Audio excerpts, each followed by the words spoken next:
يا مساء الأنوار على حضراتكم جميعا، يا أهلا وسهلا.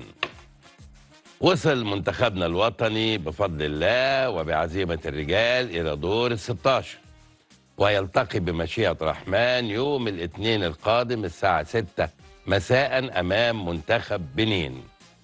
حول ما سبق وما هو آتي، بيسعدنا النهاردة نلتقي بثلاثة من النجوم الكبار للغاية، من اليمين للشمال دون التقيد بالأقدميات.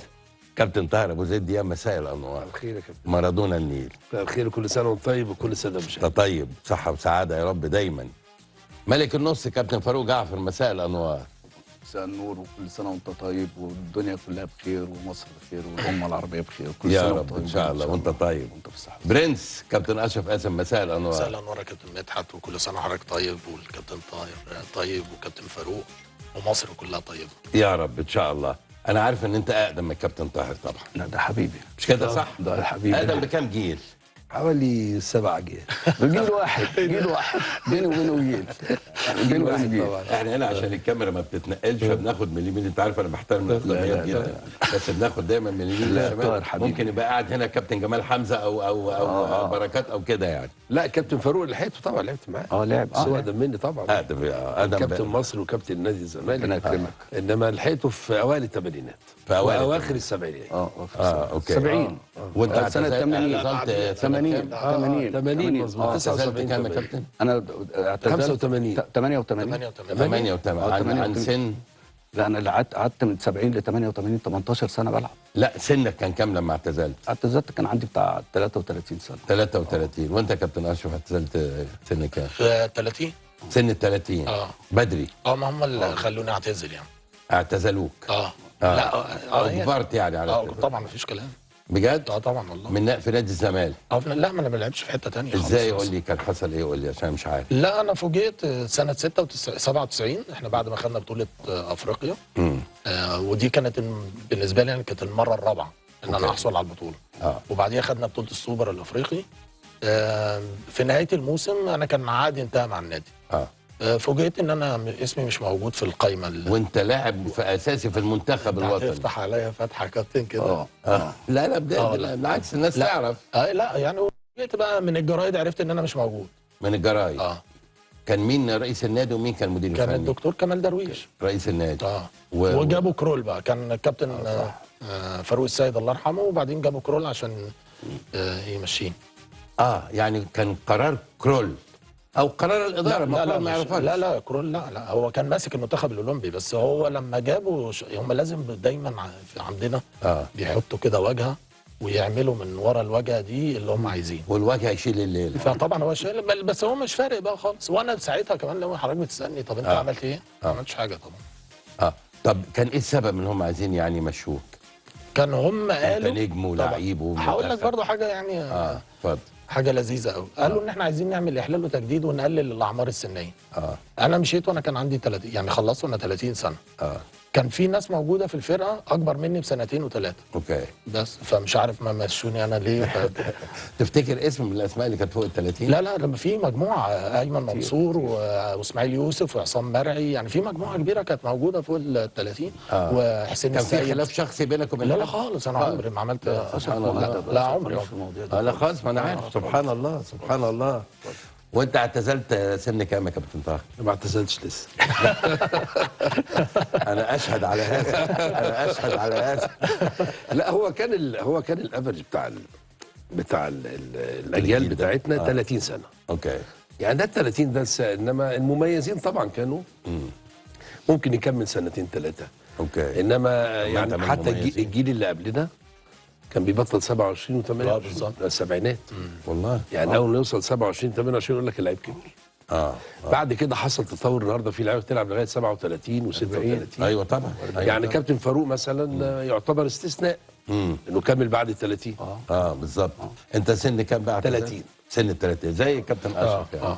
وانت اعتزلت برضه. احنا مش هنقول بقى الاسباب على فكره ما نفس الموقف برضه، هو نفس الموقف. لا ما انا عارف الناس كلها عارفه الموقف. الناس كلها عارفه. وبعدين الكابتن طاهر على ايدي انا اتعرض عليه الزمالك، ووقتها كان الكابتن فايز زمر عضو مجلس الاداره رحمه الله عليه يعني. الله يرحمه. ووصتني ان انا اتكلم معاه، انه كان طبعا صديقي العزيز وما زال طبعا اخويا وحبيبي. ان انا اتكلم معاه، فكلمته مع رفض. ما هو في كان ناس الزمالك عايزه بشده في ناس يا كابتن ما ينفعش ولا يروح الزمالك ولا يروح الاهلي. على فكره مش ما ينفعش علشان حاجه معينه، لكن هو جوه مش هيقدر يبقى موجود في النادي المنافس. مع الاحترام طبعا الكامل للنادي الاهلي ونادي الزمالك، ما ينفعش هو كان يروح يلبس تيشيرت نادي الزمالك ولا انا اقدر اروح البس التيشيرت بتاع النادي في الجيل بتاعكم. في الجيل لكن حاليا بقى لا دلوقتي لا دلوقتي اي حاجه ممكن تحصل. ده ممكن تلبس تيشيرتين في نفس لا التوقيت بالظبط يعني. لا هو دايما الشعار لما بيكون ناحيه الشمال فكله بيبوسه.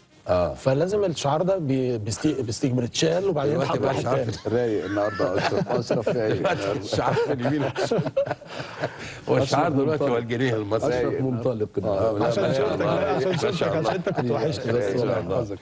طيب انا عايز قبل ما ابدا منتخب، لان طبعا كل السلوات اتكلمت واحنا برضه هنتكلم اكيد، انتوا نجوم كبار لازم يبقى لكم رايكم في المسائل، لكن خلينا عشان نسير الاحداث المحليه. وابدا معاك يا كابتن طاهر فيما يتعلق ب النادي الاهلي وخروجه من كاس مصر، ثم هزيمته بالثلاثه من المقاولين العرب. وطبعا في المقاولين العرب قيل ان هو لعب بفريق الناشئين، وفعلا لعب بالناشئين في الناحيه الثانيه هو قالوا ناشئين بس طبعا ما كانوش ناشئين، يعني 11 اللي لعبوا الماتش اللي خرج فيه كاس مصر، ويمكن هنعرضهم قدام حضرتك دلوقتي على الشاشه، كلهم نجوم ونجوم كبار. يعني عايز اخد رايك كابتن طاهر. هو طبعا حاله عايزين نقول ايه، عدم تركيز واهتمام. يعني من المنظومه كلها. يعني هو في تعامل مع كاس العاصمه وكاس مصر يعني بنوع من يعني عدم الاهتمام. ليه؟ طب لو اعتبرنا كاس العاصمه هكذا، كاس مصر بتوديك لبطولات كاس مصر جاي في اعقاب جاي في اعقاب بطوله تقيله. الدنيا كلها مهتمه بيها. تركيز اللاعبين مش موجود. مفيش تركيز اداري طبعا في نتائج المباريات نفسها. فلو بنحط عنوان فاحنا بنقول ان هذا الخروج نتيجه عدم اهتمام وعدم تركيز وتعامل مع البطولتين بنوع من الاستهانه يعني. كرة القدم معروفه طبعا على يعني ده زي ما بيقولوا ايه، يعني عرف في كرة القدم. يعني ما بتحترمش كرة القدم بتلاقي على طول جمهور يا كابتن طاهر، جمهور النادي الاهلي اكيد طبعا الجمهور متاثر، بس هو الجمهور مش مركز برضه.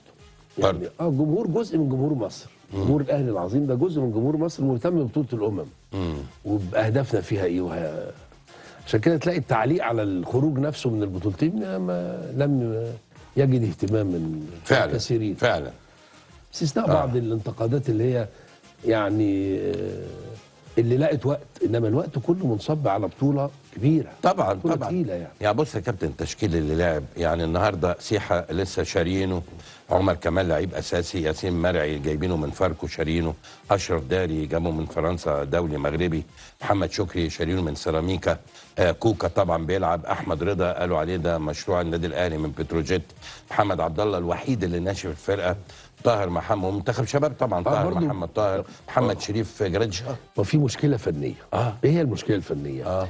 اما بتفرغ فريق من مضمونه وبيبتدي معظم البدلاء بيلعبوا الا لو في بطوله مجمعه زي اللي حصلت.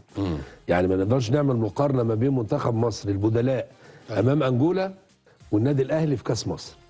مفيش تجانس، اول مره تقريبا معظمهم يلعب مع بعض، التركيز غايب، الاستهانه بالمنافس برضو بتلعب نادي درجه ثانيه او ثالثه.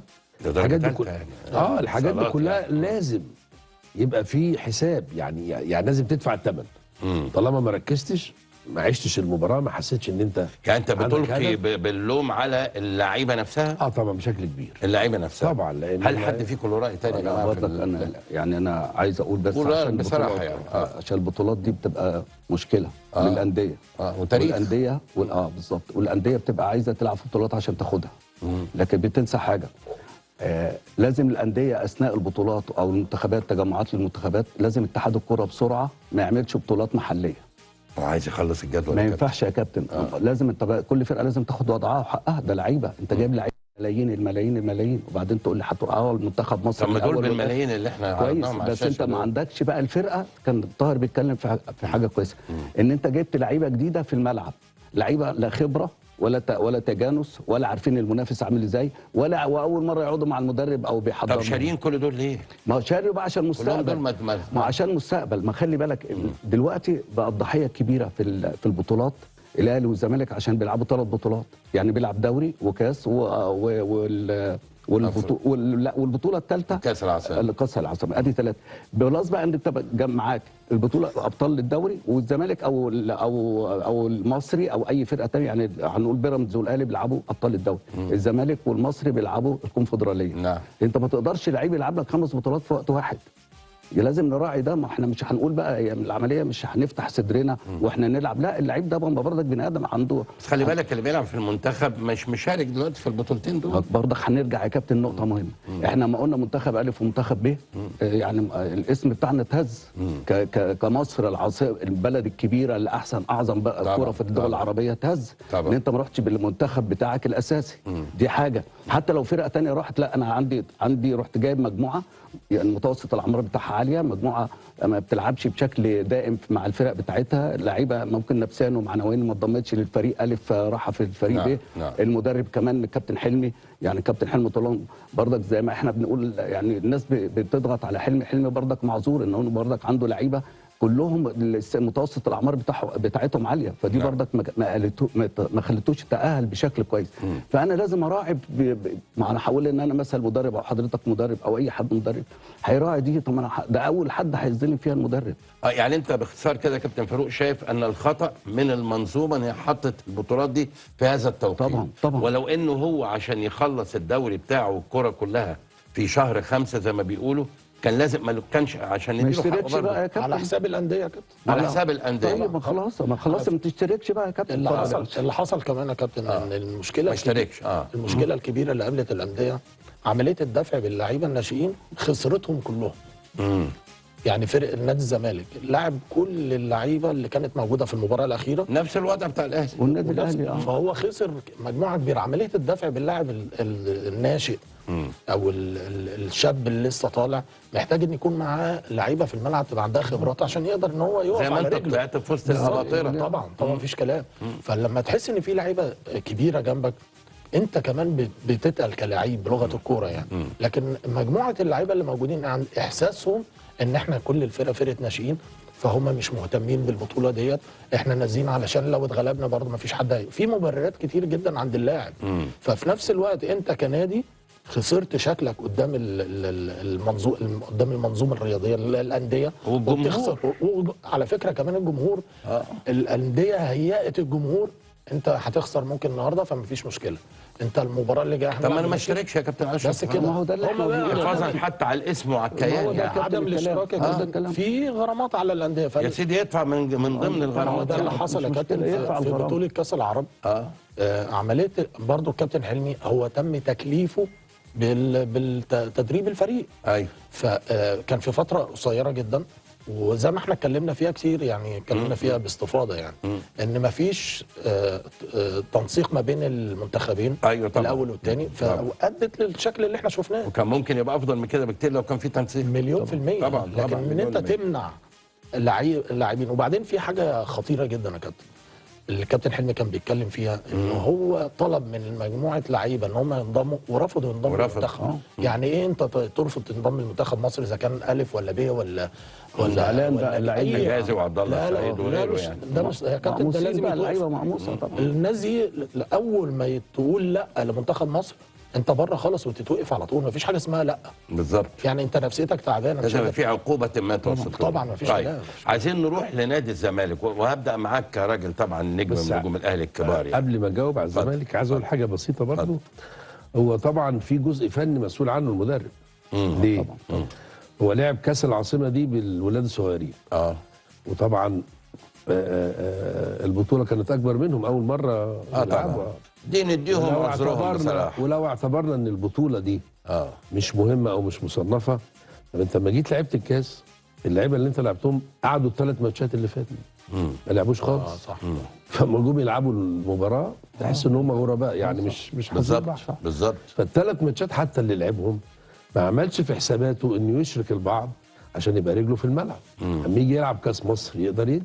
بالظبط. طبعا ده خطأ فني كامل يسأل عنه. المدرب طبعا. تمام. طب من 5 دقايق بدأ عام 2026. كل سنة وحضراتكم جميعا يا رب بخير وبسعادة وبهنا، ومصر العظيمة مستقرة آمنة بمشيئة الرحمن، والجميع اللي بيسمعنا يحقق يا رب في 26 ما كان يتمناه ولم يتحقق في 25، ويبعد عنه يا رب أي مكروه كان موجود في 25 يبقاش موجود إن شاء الله في 26. كل سنة وحضراتكم طيبين جميعا يعني. طيب، كان السؤال عند حضرتك كابتن فاروق تحدث على انه المدير الرياضي ده مش راجل فني وكذا وكذا. انت رايك ايه الحل بتاع الازمه دي، وهل فعلا المشكله مشكله مدير رياضي؟ لا طبعا، هي المشكله يعني مرتبطه ببعض. طبعا في البدايه من مجلس الاداره، لان هو اللي اختار المدير الرياضي. وبعدين احنا فوجئنا بعد كده ان في عقد ما بين مجلس الاداره وما بين المدير الرياضي ان هو اللي هيتحكم في كل حاجه بخصوص فرقه الكوره. نعم. ودي طبعا حاجه انا مش معاها، يعني ما فيش حاجه اسمها فرد واحد هو اللي يتعامل معاه فقط غير وفق العقد الرئيس ونائب الرئيس. وبرضه دي مش حاجه كويسه. مشكله ما دي مش صح. يعني ولا وكمان مجلس الاداره ككل بقى رئيس ونائب وكل الاعضاء المجلس ما يقدروش ان هم يغيروا، مثلا ياخدوا قرار في تغيير مدرب، ما يقدروش ياخدوا قرار في لاعب. هو اللي بياخد القرار ده، ودي طبعا حاجه مش انا اول مره اسمعها او اشوفها بصراحه يعني. نعم. الحاجه الثانيه، فوجئنا برضو ان المدير الرياضي بيتقال ان هو ما بياخدش راتب ولكن بياخد نسبه من بيع اللاعبين. فانت دخلت في حاجه تانية غير المدير الرياضي اللي هو الاساسي. انت دخلت في كوكيل لاعبين موجود، هو اللي بيقوم بعمليه بيع وشراء اللاعبين. هو تشدق في بيانه ان انا ما باخدش اجر. عشان كده انا قلت لك، شفت النقطه دي؟ النسبه دي هي النسبه دي اول مره تحصل في تاريخ تجربه. هي تجربه بقى، وهي تجربه. اعتقد احنا كنا في البدايه قلنا هنساند لغايه ما نشوف التجربه، ممكن كانت تنجح. لكن اللي احنا شفناه هو طبعا ما فيش نجاح خالص ليه. الحاجه الثانيه ان مجلس الاداره عليه اللي هو العامل الاساسي في كل القرارات بتاعه النادي كله، مش كره القدم بس. لكن لما تتكلم على كره القدم مفيش حاجه اسمها ان انا سايب القرارات تبقى موجوده في ايد واحد بس. مع احترامي الكامل جون ممكن يكون بني ادم كويس جدا وبيقدر يتعامل كويس، لكن التجربه بتاعته في فاركو غير التجربه في نادي الزمالك. الموضوع ده مختلف تماما. الحاجه الثانيه اللي برضو ان احنا ما قدرناش ان احنا ننجح فيها كنادي الزمالك، الاختيارات بتاعه اللاعبين. انت دلوقتي اخترت مجموعه لعيبه ما اضافتش اي حاجه لفرقه نادي الزمالك، بل بالعكس كانت عبء على النادي، عبء مادي وعبء فني. وده اللي اختارهم المدير الرياضي ولا؟ طبعا المدير الرياضي. برضه انت ما عندكش لجنه كوره تبقى موجوده علشان تبقى في نوع من التشاور في اختيار اللاعبين. والمدرب لازم يكون موجود. طب كل ده ماشي معاك كابتن اشرف، لكن يبقى الجزء المادي. تمام. انا لو النهارده كان موجود كان موجود في الاول. موجود في الاول؟ امال انت جبت اللعيبه دي ازاي في الاول؟ بس جبت اللعيبه دي وهي امكانياتها الفنيه لا تتناسب مع امكانيات نادي الزمالك. طب وانت رحت اشتريت لعيبه كتير جدا وانت ما عندكش قدره ماديه.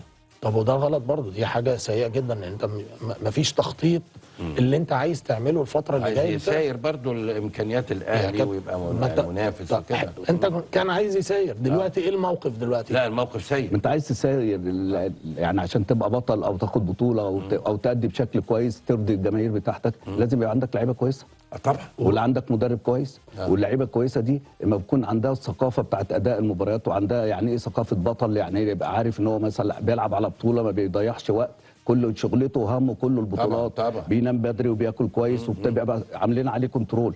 احنا عندنا مشكله. المشكله ان احنا بعد ما مشي المدرب البلجيكي ده عندنا مشكله. جه عبد الرؤوف شاب كويس يعني ده مش اجتهد قدر ما يستطيع يعني. برضك انت ما تقول زي اهلي وزمالك دولت ليهم مدربين، مش اي مدرب يجي مدرب جاي عايز ياخد بطوله. يعني جاي ياخد بطوله، انت هتحاسبه لو ما خدش بطوله هيمشي. حتى لو لعبت يعني كويس جدا وما خدش بطوله هتمشي. لكن انت في المشكله الاساسيه اللي عندنا ان انت بتلعب على بطوله وانت ما عندكش المدرب المؤهل لكده، يعني ما عندكش المدرب اللي يقدر يوظف اللعيبه بشكل كويس، يعمل نتائج ايجابيه، يجيب لك البطوله ويحقق لك الهدف اللي انت جايبه. واختيارات اللعيبه، والاختيارات اللعيبه الكوتش هو الوحيد، عشان كده بنقول الكوتش لازم يكمل معاك السنه والسنه بدايه السنه الثانيه عشان هو اللي يختار اللعيبه. طيب انا هكتفي بهذا القدر في هذا الحوار عشان عايز اتكلم عن المنتخب شويه. لكن برضو انا يعني اذا سمحتوا لي، يعني انا بقول ان نادي الزمالك من غير وجوده لا توجد كرة قدم في مصر. طبعا قولا واحدا. هذا الكلام موجه بقى للمسؤولين، موجه لأي حد. بدون نادي الزمالك والنادي الاهلي او الاهلي والزمالك مفيش كرة قدم في مصر، ومفيش تشجيع في مصر، ومفيش احساس بدوري عام موجود في مصر. قولا واحدا يعني. صحيح. يا كوتش نروح بقى للمنتخب. تقييمك لمشوار المنتخب لغايه دلوقتي وصعوده لدور 16 بشكل عام. مشوار ناجح جدا طبعا، متسق مع البطولة، بنلعب بأقل مجهود، حققنا صدارة المجموعة وده شيء يحسب لحسام حسن. اللاعبين بيزيدوا مع المباريات، التجانس بيزيد، حسام جازف على غير توقعاتنا في المباراة الثالثة. احنا قلنا هيعمل كوكتيل ما بين الاحتياطيين وبعض الأساسيين اللي مش بيشاركوا بصفة مستمرة. هو كان أجرأ مننا كلنا ولعب بالبدلاء وعمل نتيجة إيجابية. شايف ان ده كان صح؟ رؤيته احنا دايما كنا بنقول انت يا كوتش، بسألك انت دلوقتي اقول صح لانه عمل طبعا. ليه بقى؟ هو عمل نتيجة إيجابية وتصدر المجموعة. نمرة 2 ان كل اللاعبين دلوقتي رجلهم في الملعب، فأي واحد هتشركه مش هيبقى بعيد. دي الإيجابية الكبيرة لازم نعترف بيها. الحاجة الثالثة ان هو يعني كان حريص ان هو ما يخسرش، لان دي ممكن تاثر نفسيا على المجموعه. نعم. مجرد انك الماتش الثاني فالتجربه كلها ايجابيات. بنين طبعا هي استكمالا لرحله المجموعه الاولى، لان بنين يعني ليست بمعزل فنيا عن الثلاثه اللي لعبناهم. نعم. بمعنى ادق يعني ان الامر ميسر ان شاء الله. يعني حسام لو لعب بهذا الانضباط، هذه الروح، طموح اللاعبين، اعتقد ان بنين هيبقى مش عايز اسهل من المباراه. مفيش اي مباراه سهله في المباريات الحاسمه، يعني اللي هي فيها مكسب وخساره. انما طبعا الطبيعي ان احنا هنبقى نازلين بثقه الفوز، وهم نازلين مرعوبين من منتخب مصر. نعم. يعني هيضيقوا المساحات، هيتقوقعوا في نص ملعبهم، مش هيهاجموا من البدايه. اكيد هيبقوا يعني عاملين حساب، المكسب ان شاء الله ما فيهوش صعوبه يا رب. هو طبعا احنا كنا حاطين التشكيل اللي لعب بيه في اخر مباراه، لكن يبقى سؤال يا كابتن فاروق، انت طبعا مدير فني كبير. اتفضل. النهارده زي ما قال الكابتن طاهر، هو لعب ال11 واحد في البدايه اللي هم ما لعبوش الماتش الاولاني. تمام. المجموعه اللي هتلعب او مفترض مؤكد انها هتلعب يوم الاثنين الجاي هي المجموعه الرئيسيه. طبعا. صح كده؟ طبعا. المجموعه الرئيسيه دي عشان هتلعب الماتش الجاي هتبقى بتلعب في اليوم ال11 بدون ولا مباراه. لان في 10 ايام وهنلعب اليوم ال11 اللي هو يوم الاثنين الجاي. هل فنيا من وجهه نظرك ككوتش يعني 10 ايام كاملين اللعيبه دي ما بتلعبش مباراه، بتتدرب فقط، هذا امر جيد ولا كان من الممكن اشراك ولو جزء منهم زي ما قال الكابتن طاهر في الاول توقع ان نص ساعه يلعب كذا كذا كذا؟ رايك يعني؟ انا كان مع الكابتن طاهر. يعني كنت تعمل ميكس بين اللعيبه. يعني مثلا هتلاقي 5 قدامه مثلا و6 موجودين في الملعب، وتبقى الاساسيين لازم. وبعد كده انت يعني هو طبعا الاحساس بتاع حسام ان هو وصل خلاص اول المجموعه، فعايز يشوف بقيه اللعيبه. ده وارد، لكن مش كل اللعيبه. ان انت كمان كان حظنا كويس ان الفرقه اللي كنا بنلعبها في المباراه الثالثه ما كانتش احسن حاجه. يعني الانجولا ما كانتش ما كانتش اقوى فرقه يعني. وانت قريتها كويس فاخترت، ودي بتبقى مجازفه من اللعيبه، لكن ممكن مجازفه تبقى ناجحه وده اللي حصل. سهله لان هو نجحت. هو يعني لو كسب كان هيوصل. ما انا بقول المجازفه نجحت ان هو لعب باللعيبه عشان يكتشفها، مش هيقعدها الفتره الطويله. نعم. ولكن الكابتن مدحت بيقول اللعيبه الاساسيه هتقعد 10 ايام. طب ما انا هعمل بقى، طبعا اللعيبه دي عندها احساس ان العب، لكن انا في التدريبات ممكن اعمل بعد كل شغل في التمرين ابتدي اعمل تراي ماتش، اشتغل مع اللعيبه، نفضل نعمل كفايه دي يا كوتش. لو انت بقى اللعيبه كلها جايه عارفه يعني اللعيبه مش شايف، لا، بتتفرج على البطوله نعم. وهو عايش في البطوله. يعني ال 25 يوم ولا 30 يوم اللي هم عايشينهم اللعيبه عايشه مع البطوله، فانت لازم اللعيب نفس احساس المدرب هو نفس الاحساس ما اللعيب. بيعدوش يعني. يعني بيشتغلوا بيتمرنوا ويعمل كل بيتمرنوا شويه طبعاً. ويغير بقى في تشكيل. النهارده يلعب بالتشكيل مثلا 2 مساكين مثلا غير الاثنين الناحيه الثانيه، وبعدين أيوة، يغير أيوة. واحد مع واحد، يفضل يوظف اللعيبه بشكل كويس. نعم. وده هتبقى اضافه للفرقه. لكن هو اهم حاجه احساس الملعب، احساس الملعب من المباريات. يعني احساس الملعب مش التمرين بس، احساس الملعب رقم 1 المباريات. بالظبط. لكن هو بقى يعني حسام ناجح في ايه؟ ان هو اللي عنده الاعداد النفسي للمباريات بشكل كويس. هو كان لعيب كده يعني. انت حسام كنت انا يعني اشتغلت واشتغل يعني لعب معايا حسام. انا فوجئت لما جيت اشتغل معاه ان هو رقم 1 عنده مش الكوره، رقم 1 ان انا قاتل وعايز اكسب. هلعب ازاي مش هلعب حماس. ازاي، الحماس. يعني الاعداد النفسي عنده قوي جدا. أيوة.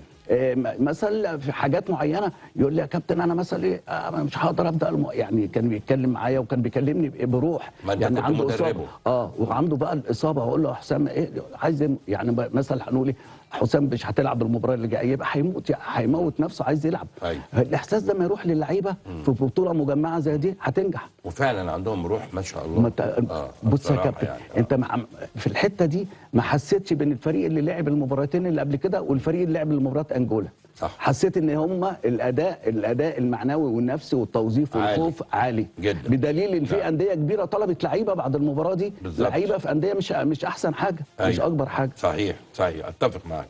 طيب كابتن اشرف، خلينا نتكلم على بنين. صحيح اتغلبت من السنغال 3، لكن اذا كنت شفت الماتش عملت ماتش قوي جدا. طبعا ماتش قوي جدا. هي لعبت طبعا في دور المجموعات 3 ماتشات، غلبت ماتشين وكسبت المباراه زي ما احنا عارفين يعني. لو حطيت لك تشكيل بنين على الشاشه، انت تابعت المباراه؟ طبعا. ممتاز. عايزك برضو ايه تتكلم مع الناس، يعني ايه شكل بنين، الخطوره بتاعتها فين كده يعني هم كانوا بيلعبوا 4-2-3-1. ايوه. وهم كانوا في المباراه دي هم طبعا كانوا محتاجين على الاقل ان هم يتعادلوا، لكن هم كانوا بيلعبوا قدام فرقه قويه جدا. كان مجرد اقتدامهم بالكوره بيرجعوا وسط ملعبهم، بيقفلوا المساحات بتاعتهم، بيبقى فيه كثافه عدديه في وسط ملعبهم بشكل كبير. واعتقد ان دي نفس الطريقه اللي هيلعبوا بيها قدام مصر. ايوه. ده التشكيل اللي قدامنا. الحاجه يا كابتن المهمه جدا في بنين ان احنا لازم نبقى عارفين ان هم واضعين في اعتبارهم الرباعي الهجومي اللي موجود عندنا في منتخب مصر. ايوه. لانه دول يعتبروا يعني احسن الخطوط اللي موجودين عندنا هجوميا. أيوة. فهم عندهم مشكله كبيره ممكن تقابلهم لو بقى عندهم مساحات في الملعب.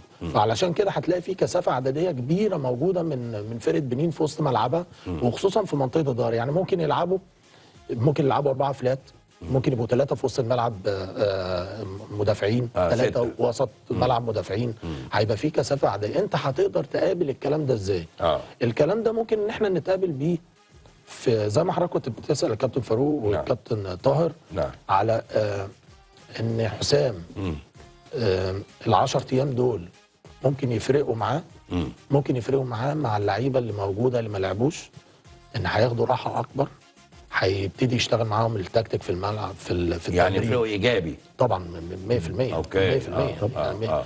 الحاجه الثانيه، في ناس كتير كانت بتقول هو ليه ما لعبش امام عاشور. امام عاشور هو عايز يدخله ويوصله لاعلى حاجه. المده دي كلها في فتره كبيره جدا ان هو يقدر يجهزه ان هو يبقى يكون موجود، لان امام من الركائز الاساسيه. ياخد حتى شوط في كان ممكن ياخد نص ساعه، ممكن ياخد نص ساعه، يعني 25 دقيقه. لكن هو ممكن في تخوف برضه يا كابتن، خد بالك في تخوف.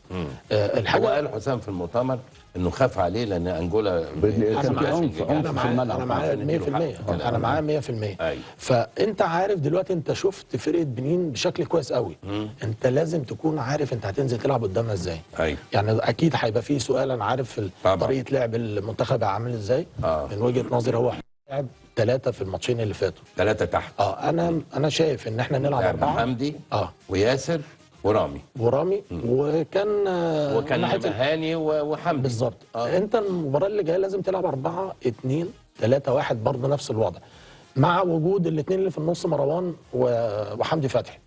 لو انت عايز تلعب 3 في خط الظهر، مع حمدي فتحي هو بينزل لتحت وبيشتغل الجزئيه دي مع حسام. انت مش عايز تبتدي زي ما ابتدى الماتش بتاع 3 ده؟ انا لازم احس من البدايه خالص واوصل الاحساس ده للاعيبه ان احنا عايزين نكسب المباراه من البدايه. طيب، يعني كابتن طاهر، انت زعلان انه تخطاك في الاهداف محمد صلاح؟ لا طبعا.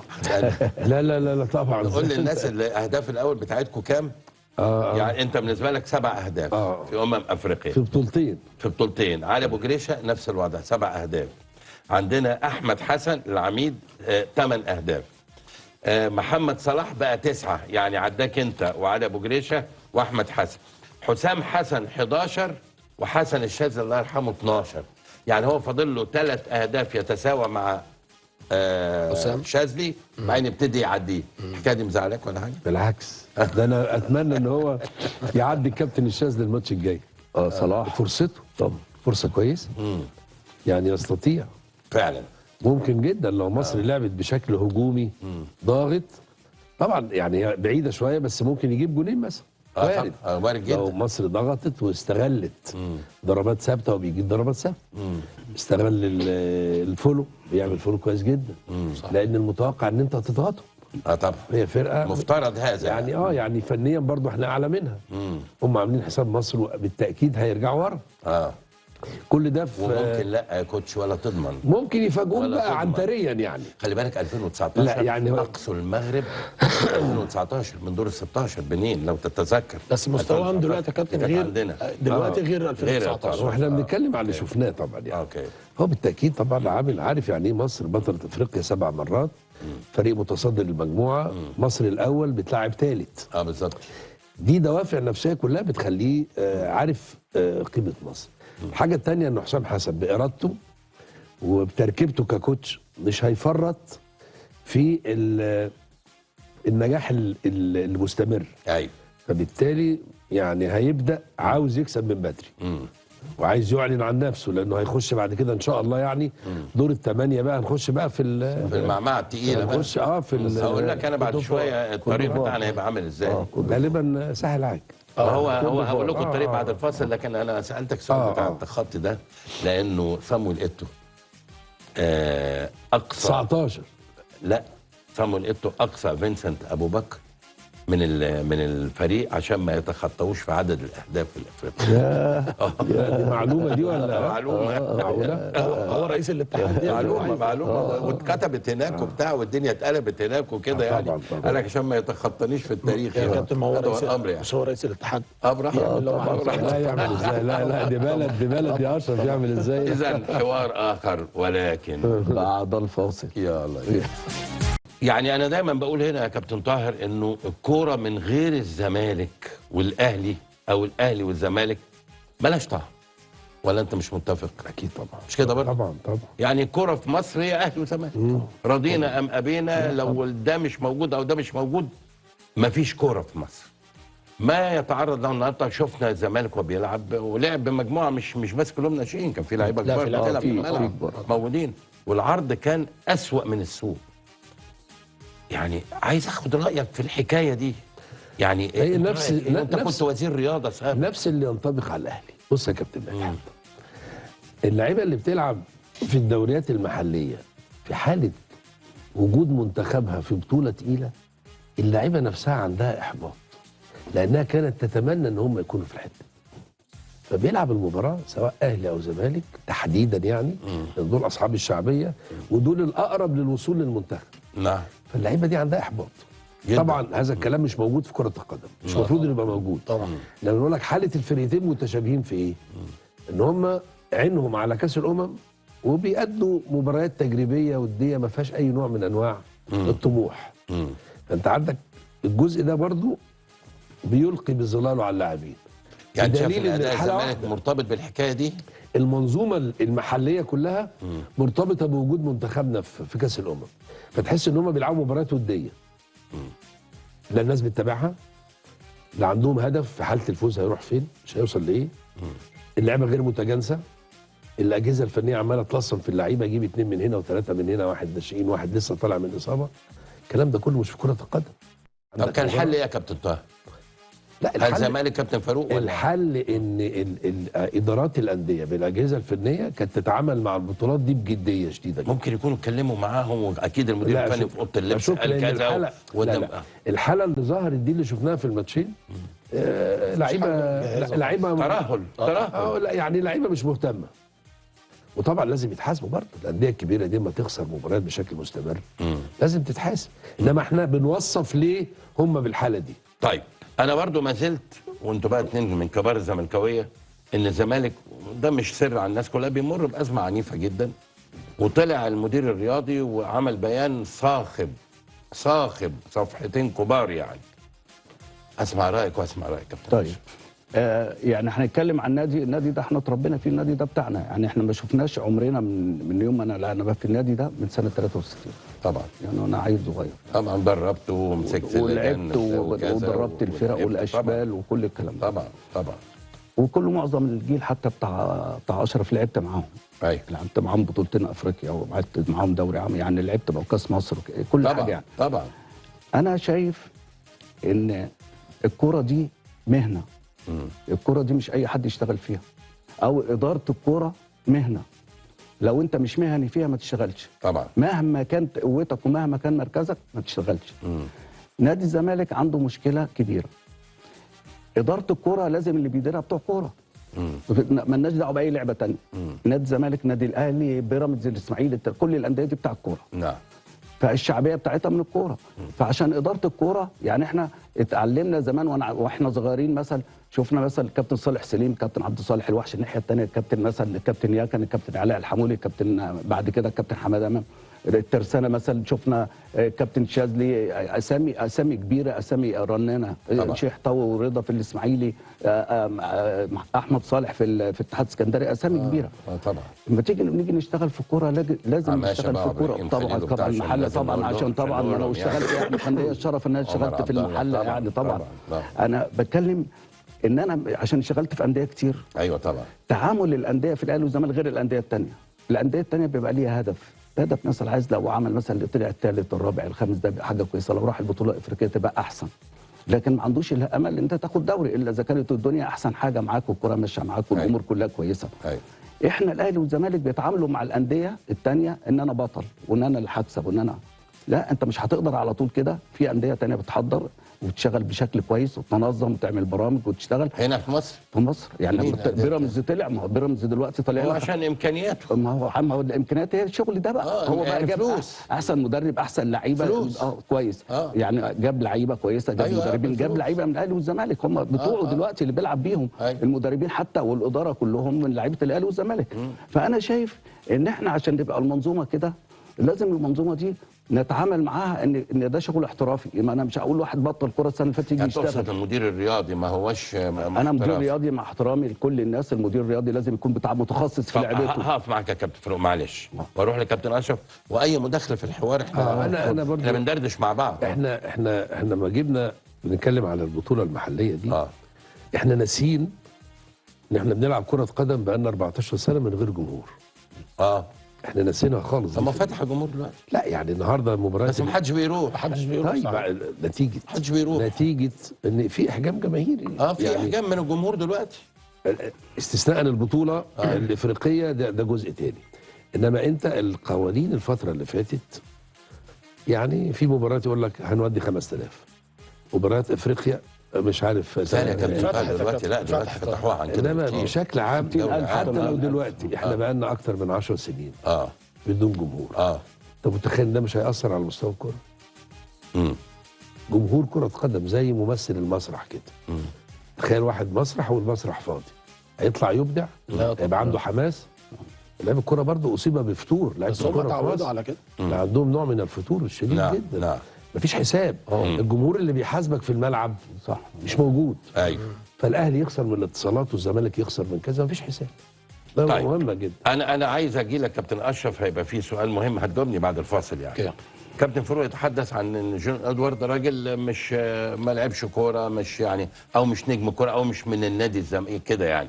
هل المشكله في جون ادوارد ولا المشكله في مجلس اداره نادي الزمالك والامكانيات المتاحه، لانه اتكلم الراجل على امكانيات ولا كان ادوني كذا، لا ده ادوني ربع اللي انا يعني الامور زي دي كلها. بس عايز قبل ما اطلع فاصل هسالك سؤال. فرقه بنين، أيوة. لان هنتكلم بعد الفاصل جزء انت هتجاوبني وبعدين هنكمل بقى منتخب. اتفضل. ده اللقب بتاعها ايه؟ لقب بنين. يعني احنا الفراعنه. هم السناجب. السناجب. طب هسمعك حاجه عن السناجب وهرجع اقول لك دلوقتي بقوا ايه. يلا. احنا دلوقتي موجودين في سوق الرباط في العاصمه المغربيه، موجود المصري، موجود المغربي، الجزائري والتونسي.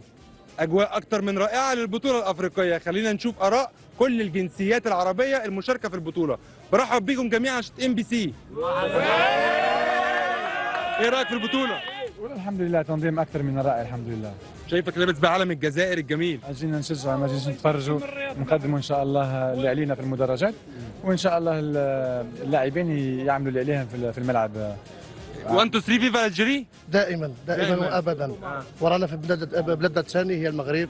شعب ما شاء الله، استقبال ما شاء الله. نتمنى وياتيها المغرب ولا تونس ولا الجزائر ولا مصر. هذا هو الامنيه اي المهم جزائري فريق عربي يكسب البطوله باذن الله. ان شاء الله. باذن الله. رايك كيف البطوله؟ بطولة جدا رائعة ما شاء الله، ما ترحيب ما شاء الله من عند خاوتنا. ماهيش كيما نقولوا حنايا راهي بعيد علينا ولا، بصح خاوتنا راهم في بلادنا الثانية ورانا معاهم هنايا. ربي يحفظهم وكل خاوتنا المغاربة، يعطيكم الصحة يا رب. ربي يحفظكم. برحب بيك في MBC. السلام عليكم. كلمني بقى عن التعليق الافريقيه الجميله واللبس الجميل اللي انت عامله. والله غير جينا نشجعوا المنتخب الوطني الجزائري، ورانا مستضافين هنا في المغرب في بلادنا الثاني. واش نقول لك؟ قول لي بقى، في حد من الجماهير الافريقيه بقى ادالك الحاجات الحلوه دي؟ لا هذه مشريه من جهه واحده اخرى. جايين نشجعوا فيها الفريق الوطني هنايا. مبسوط في المغرب؟ ما شاء الله والله ما شاء الله. بلد جميله ومزيانه. جميله وناسها مزيانين ذينك الله يبارك. بالتاكيد المغاربه موجودين في كل مكان، ناس مزيانين. أنا من مدينة الرباط طبعا، وأشجع كل المنتخبات العربية. خوا نعم.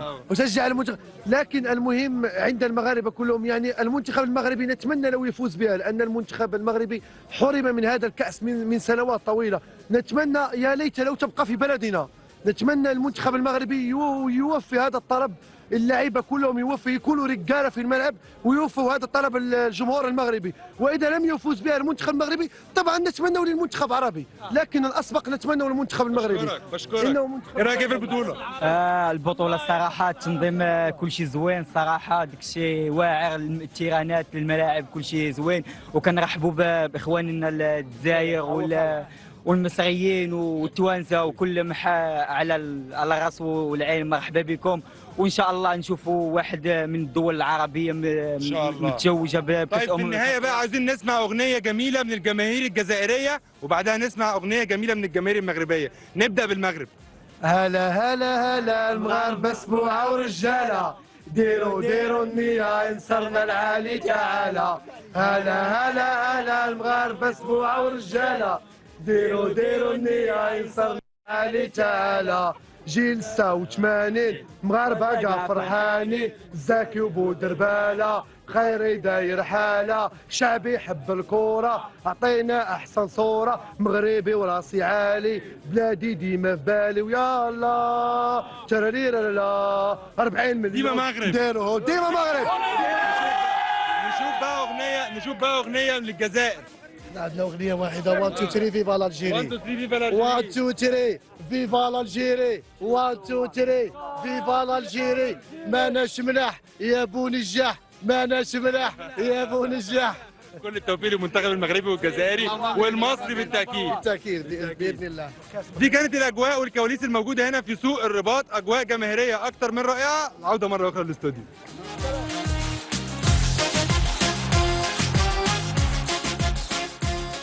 شكرا جزيلا لزميل العزيز حسن غنيمه. جايب لك بس عشان تبقى متاكد من المعلومه اللي قلتها لك بتاعت صامويل ايتو. هوريك دلوقتي الزاتان الانجليزيه هي اللي كاتبه الموضوع ده، نشوفها على الشاشه.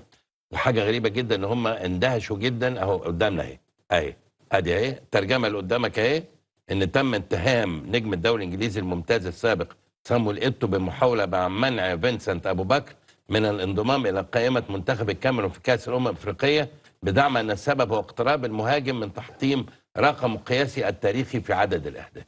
هذا هو الامر. طيب حاجه غريبه جدا. طيب عايز يعني في الجزء الاخير قبل ما اخد توقعاتكم في الماتشات اللي جايه، تحب تقول حاجه عن اهم الظواهر بتاعت دور المجموعات؟ اهم ظواهر البطوله نفسها او البطوله يعني اللي هو دور المجموعات مفيش مفاجآت. مفيش مفاجآت.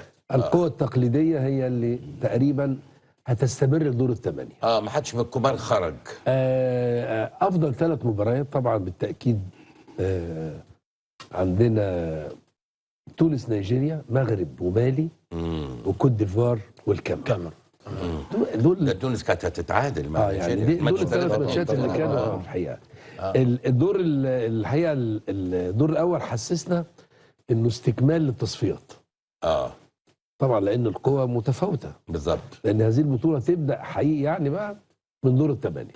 من دور الثمانية مش يعني من حتى ال16. دور ال16 برضه هتلاقي أغلب المباريات محسومة بشكل كبير. هنشوف التوقعات. إلى أن تحدث المفاجأة يعني. إلى أن تحدث. بالظبط كده. أنا بس عايز أقول لك حاجة برضه من المفاجآت الدور ده يا كابتن، إن السودان يا جماعة تأهل لدور ال16 من غير ما يجيب ولا هدف. تخيل. هدف واحد اللي جابه لاعب غينيا في نفسه.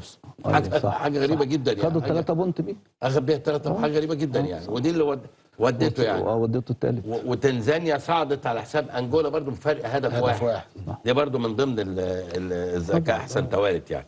طيب بالنسبة بقى للمنتخب بتاعنا، البعض يتحدث عن ان انت عايز تستفيد بامام عاشور وزيزو وتريزيجيه ومرموش وطبعا صلاح. هل الملعب يتحمل ال5 دول؟ لا، ما يتحملهمش. الدكه تتحمل. الدكه تتحمل. طب هتضحي بمين في دول؟ يعني احنا الفتره اللي فاتت لعبنا ب3 مهاجمين. نلعب مش عارف انا ظروف مرموش عامله ازاي دلوقتي بقى كويس. كان عشان في ماتش قعد او لا ده هو قعدوا تكتيكيا فنيا ممكن. والناس انتقدت ده. بالظبط. لان احنا ضغطنا جدا في الشوط الثاني يعني. وانا شايف ان مرموش بيلعب في المكان بتاعه في الشمال ولا راس حربه؟ لا انا مش لا راس حربه لا، يعني مش فعال. يمكن ناحيه الشمال اللي جاب هدف عالمي من ناحيه الشمال وخد قرار وما حدش كان يتوقع ان هو هيعمله كده. الناحيه الثانيه ده مكان محمد صلاح طبعا وجاب بيه هدف طبعا. وبالتالي راس الحربه انا شايف يعني لازم حته راس الحربه دي يعني نركز شويه فيه. يعني ما عندكش الا مصطفى محمد وفيصل وصلاح محسن. انا شايف يعني مصطفى لعيب كويس وكان بيأدي بشكل كويس، لكن حته ان هو مستريح مع اللي تحتيه مش احسن حاجه. يعني حته الانسجام دي انا شايف صلاح محسن لعب المباراه اللي فاتت ادى بشكل كويس جدا. بعدين خلي بالك يا كابتن، المباراه دي عايزه اللي بيخطف الهدف. انت مش بتقعد تحضر للهدف، انت بتعرف تخطف وتلعب على الخطا، مدافع خطا حارس مرمى. التنظيم في الدفاع مش احسن حاجه. بجانب ان الفرق دلوقتي الدفاع بقى هو سلاح الفرق. يعني البطوله لغايه دلوقتي احنا شفنا 3 مباريات في كل مجموعه لكل فرقه، السلاح بتاعهم الدفاع ونص الملعب. بتبقى عندك مشكله، كل ال10 بيبقوا تحت الكوره، فعندك مشكله. صحيح. وده انت ازاي هتحلها؟ فانت عايز لعيبه تكون عندها سرعه القرار، لعيبه بتتحرك كويس، توظيفها في الملعب بشكل. احنا النهارده مثل كبير جدا كان مباراه الجزائر. النهارده بتلعب الجزائر، لعبت على الاطراف، جابت 3 أهداف من الاطراف. من الاطراف يعني اللعيبه بتقرا زي المدرب، وممكن اللعيبه عشان رجليها في الملعب بتبقى عندها الاحساس اكتر. يعني بيقدر يستغل اخطاء يعني شايف ان صلاح محسن هو اللي يبدا راس حربة؟ انا شايف كده ان هو كثير الحركه. هو اتكلم عليك كابتن حسام وقال لك هو بيفكرني بنفسي في تحركاته. هو مقاتل وبعدين بيلعب بدماغه كويس. ودي حاجه، ودي تبقى اضافه للمهاجم. بيلعب كويس، بينزل يستلم، بيروح للكره ويلف بيها يعني. طيب. بشكل كويس يعني. لو هاخد رايك في نفس الكلام ده وتزود لي وسط الملعب، واجي لك برضه يا كابتن طاهر تقول لي الوسط والمهاجمين مين؟ لا يعني انا شايف طبعا ما دام هو قال على صلاح محسن بيفكر، هو قال كده لازم يبقى مش هيلعب. يبقى مش بيراضيه بالكلمه دي يعني. بيريحوا اشرف جيل حسام. الاثنين مواليد 66 فحافظين بعض. وكمان حسام يعني هو بيتعامل نفسيا مع لان ممكن صلاح هيبقى موجود مع مقاعد البدلاء، لكن هو هيبتدي المباراه بالخط الامامي صلاح، مرموش، تريزيجيه، وهيلعب تحتهم واحد من الاثنين، يا زيزو يا امام عاشور. ماشي، يا زيزو يا امام. يا امام عاشور. انت تفضل مين؟ افضل زيزو في الاول، زيزو في البدايه في الاول، لان ماشي. رجله موجوده برضه. حسام هيبقى وضع في اعتباره ان شاء الله احنا ممكن نعدي بمين، فممكن يحتاج امام عاشور بعد كده في المباراه اللي بعد كده.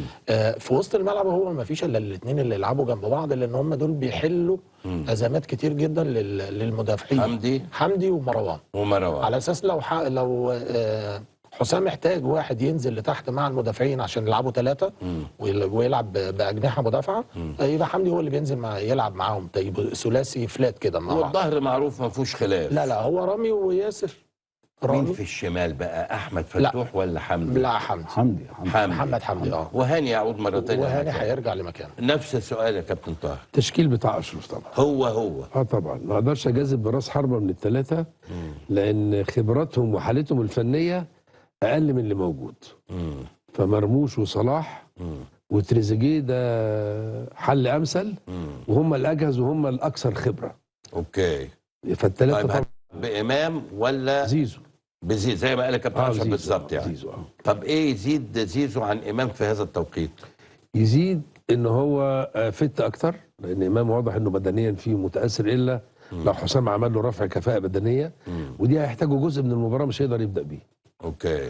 الا لو فاجئنا برضو، دي قصه اعتقد هو اقرب. باخد رايك انت الشخصي. يعني هو ماتش بنين على فكره يستحمل. يعني ماتش بنين يستحمل زيزو او امام عاشور. يعني مساله حتى لو لم يوفق احدهما يريح شوط ويلعب مكانه التاني الدكه بقى. فدي ما فيهاش مجازفه يعني بس هو غالبا زيزو هيبقى اقرب، الا لو امام بقى ظهر بحاله يعني عاليه جدا ممكن يبدا بيه التدريب. بس برضه مش هيقدر يكمل 90 دقيقه. طيب يعني انت تتفق مع الكابتن اشرف والكابتن فاروق اختلف؟ لا انا مش مختلف، انا بس بقول راس الحربه، انا شايف راس الحربه مرموش مش بتاعته. ان هو دايما بينزل. وكان فعال لما لعب ناحيه الشمال، لكن لعب طول الشوط الاول كان بيلعب مهاجم، ما كانش فعال. ما يعني معانا بس يا كابتن عشان هو يلعب بالتشكيل ده. نعم. لا لا لا لا لا لا لا مش على التشكيل، احنا بنقول التصور بتاعنا. ايوه طبعا. التشكيل احنا يعني مفيش مدرب بيحط التشكيل قبل المباراه 5-6 ايام، يعني انت بتشوف الافضل في التوقيت اللي انت عايزه، في متغيرات في الافضل وتلعبه. لكن انت شايف انا وجهه نظري امام مباراه تقبل كل حاجه على انا عشان كده انا بتكلم على انت عندك اهم حاجه، اهم من المهاجمين، انت عندك نص الملعب. نص الملعب طول ما هو كويس ومستقر انت بتأدي بشكل كويس. ان انت عندك الوحيد اللي بيرجع عشان يدافع بشكل كويس هو مروان. لا اللي مش بتكلم على الدفاع، على تريزيجيه. هو الوحيد اللي بينزل يدافع، وده تريزيجيه يعني ده حته للشهاده ليه. وانت متفق معاهم بقى بالنسبه لوسط الملعب؟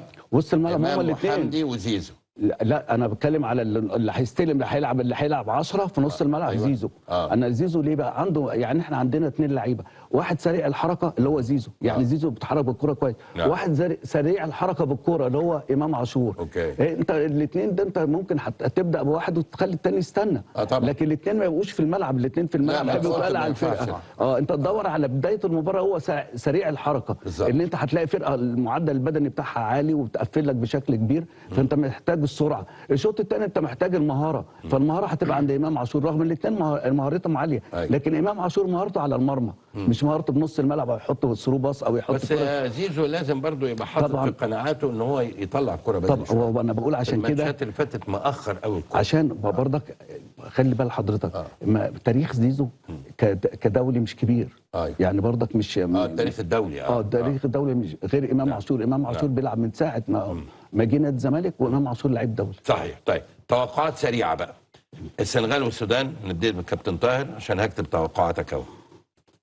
انت هتبدا ب 6 يناير هبدا ب 3 يناير اللي هو ماتش السبت الدور ال 16. السودان والسودان.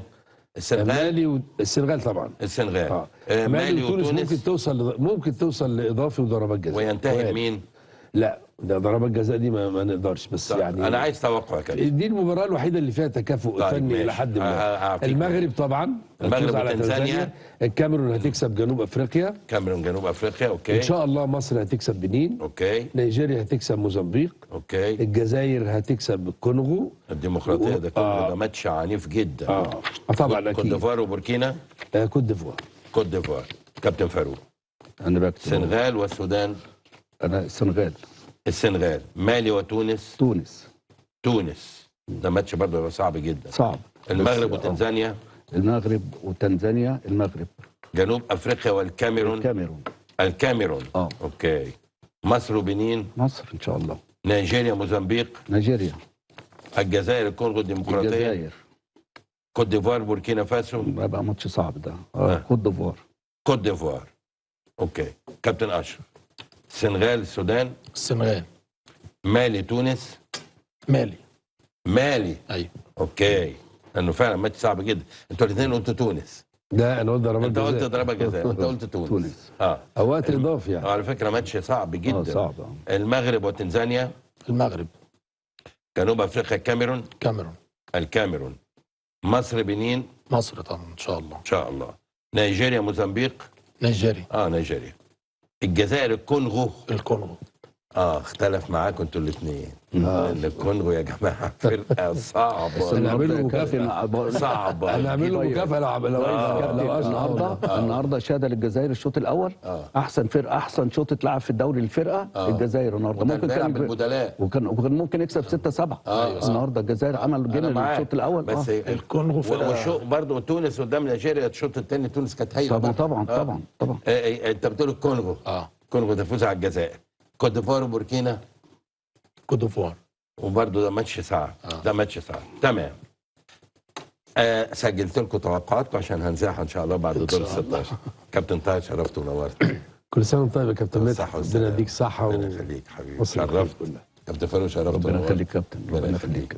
كابتن اشرف، شرفت ونورت. الله يكرمك كابتن. ربنا يخليك. ربنا يخليك. كل سنه وحضراتكم جميعا طيبين وبخير وسعاده وهنا 2026. اشكركم والسلام عليكم ورحمه الله وبركاته.